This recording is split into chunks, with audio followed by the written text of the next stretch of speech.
o cristianismo original seguia uma doutrina comunista. Sim ou não? Antes veremos qual o significado da palavra comunismo no dicionário. Comunismo, do latim communis, que significa comum, universal, ou seja, algo comum a todos. Bem, nos tempos atuais usar a palavra comunismo para nos referir às escolhas de um grupo religioso que pregava a distribuição das riquezas de todos os membros em partes iguais, que buscava a igualdade social entre os membros, a divisão de tarefas e a erradicação da extrema pobreza entre os participantes da fé, é algo muito sensível, ainda mais quando esse grupo é o cristianismo. Parte porque nos tempos atuais as pessoas associam a palavra comunismo a governos de ditaduras, e isso é um fato. Muitos arcontes, ditadores encontraram um campo fértil de fácil dominação em sociedades comunistas. Eles deixam a população passando necessidades, enquanto eles acumulam grandes fortunas, não repartindo as riquezas do país de forma igualitária.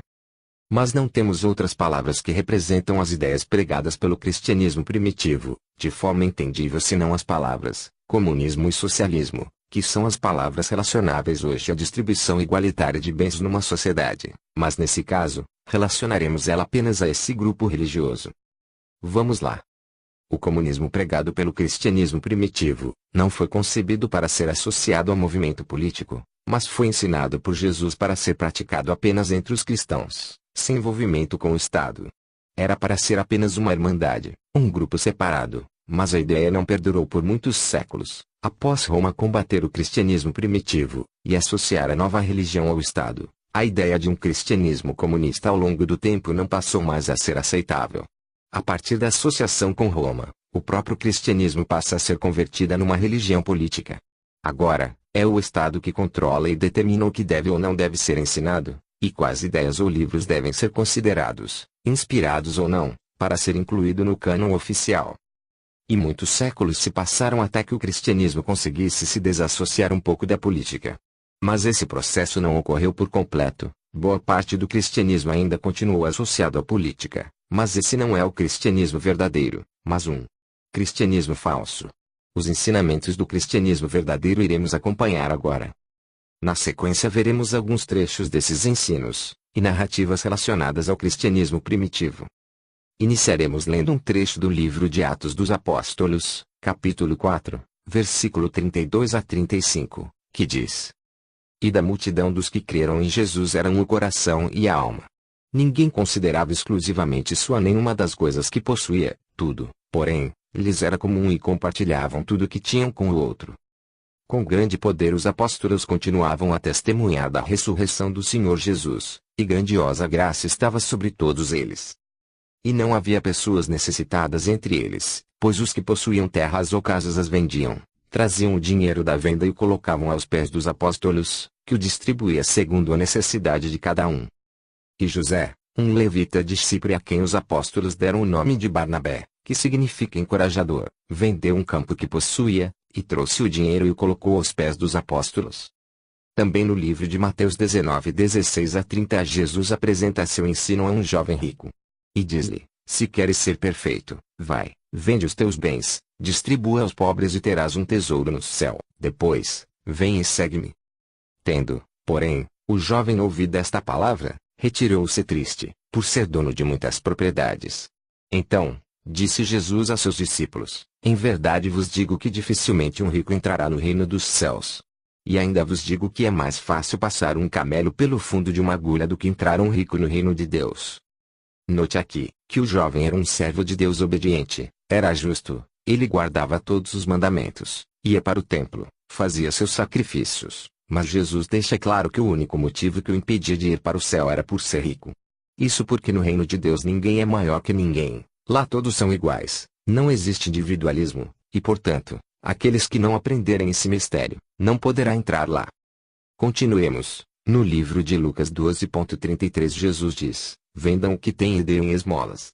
Façam para vocês bolsas que não se gastem com o tempo, um tesouro nos céus que não se acabe, onde ladrão algum destrói. Em Lucas 3:11 diz: Quem tiver 2 túnicas, entenda-se, bens materiais, reparta com quem não tem, e quem tiver comida, faça o mesmo. Mateus 6:19 a 20. Não acumulem para vocês tesouros na terra, onde a traça e a ferrugem destroem, e onde os ladrões roubam e furtam. Mas acumulem para vocês tesouros nos céus, onde a traça e a ferrugem não destroem, e onde os ladrões não roubam nem furtam. Pois onde estiver o seu tesouro, aí também estará o seu coração. Lucas 12:15. Diz: cuidado, fiquem de sobreaviso contra todo tipo de ganância. A vida de um homem não consiste na quantidade de seus bens. Aqui Jesus ensina para ter cuidado com os capitalistas que tomam frente nas igrejas. Lucas 20:46-47. Ele diz: cuidado com os líderes religiosos, hoje os chamados pastores. Eles fazem questão de andar com roupas especiais, e gostam muito de receber saudações nas ruas e ocupar os lugares mais importantes nas igrejas e os lugares de honra nos banquetes. Eles devoram as casas das viúvas, e, para disfarçar, fazem longas orações. Esses homens serão punidos com maior rigor. Em Mateus 6:28-32, ele ensina contra o consumismo. Por que vocês se preocupam com roupas? Vejam como crescem os lírios do campo. Se Deus veste assim a erva do campo, que hoje existe e amanhã é lançada no fogo, não vestirá muito a vocês, homens de pequena fé. Portanto, não fiquem ansiosos, dizendo: o que vamos comer? Ou o que vamos beber? Ou o que vamos vestir? Pois os pagãos é que correm atrás dessas coisas. Vemos nesse último que ele fez uma separação entre cristãos e pagãos, associando apenas aos pagãos o desejo consumista, e que hoje é tão comum entre os que se dizem cristãos.